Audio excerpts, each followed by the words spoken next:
AP అసెంబ్లీకి రాడు అనుకున్న జగన్ గారు అసెంబ్లీకి వచ్చారు. తన పనేంటో తనేంటో అన్నట్టు ఎమ్మెల్యేగా ప్రమాణ స్వీకారం చేసేసి టైం చూసుకొని వెళ్ళిపోయారు.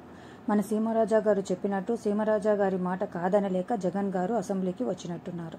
అదేవిధంగా సీమరాజా గారు చెప్పినట్టు జగన్ గారు ప్రమాణ స్వీకారం చేసే టైంలో నిజంగానే ఆయనని కదిలిస్తే కన్నీళ్లు వచ్చేస్తాయేమో అన్నట్టే ఉన్నారు. ఆయన బాధ అలాంటిది. మరి 1 నెల ముందు ఆ స్థానంలో ఆయన సీఎం, కానీ ఇప్పుడు ఎమ్మెల్యే. మరి ఆయన మనసు బాధతో ఉంటుంది కదా. సీమరాజా గారు ఎప్పుడూ జగనన్న కోసం తప్పిస్తారు కాబట్టి జగనన్న కళ్ళలో ఉన్న బాధని చూడగలిగారు. ఇప్పుడు జగన్ గారు ఏమి చేయబోతున్నారు? తను చెప్పినట్టు ప్రజల్లోకి వస్తారా? ప్రజలందరికీ మంచి చేశాను అంటున్న జగన్ గారు ప్రజల్లోకి వచ్చి మళ్ళీ ప్రజలను మెప్పించగలరా?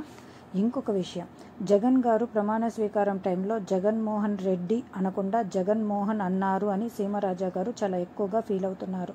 జగన్మోహన్ రెడ్డి అనకపోతే మన రెడ్లందరికీ నేనేమని సమాధానం చెప్పుకోవాలి అంటూ సీమరాజా గారు మీరే ఇలా అర్థం చేసుకోకుండా కోపం తెచ్చుకుంటే జగన్ గారిని ఇంకెవరు అర్థం చేసుకుంటారు? అసలు అసెంబ్లీకి వెళ్ళకూడదు అనుకున్న జగన్ అన్నని బలవంతంగా మీరే పంపించారు.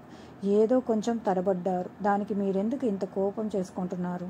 మీరు ఈ విషయాన్ని ఇక్కడితో వదిలేసి కోపం తగ్గించుకొని జగన్ అన్నని గెలిపించే పనిలో ఉండాలని కోరుకుంటున్నాము. ఎర్రజెండా మీడియా, థ్యాంక్ యూ.